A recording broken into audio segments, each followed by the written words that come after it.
In front of me is VIVO Y22S, and today I would like to show you how you can set up screen lock on this VIVO.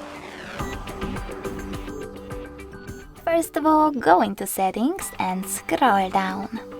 Then click on security section.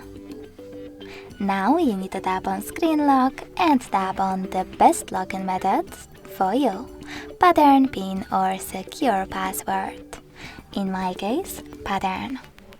When you're ready, enter it, and if you made a mistake, click on clear at the bottom left corner and redo it. In order to go on, tap on next at the bottom right one. Now repeat it. In order to confirm it, click on confirm and select one of those options to answer the question: how do you want the lock screen to display your notifications?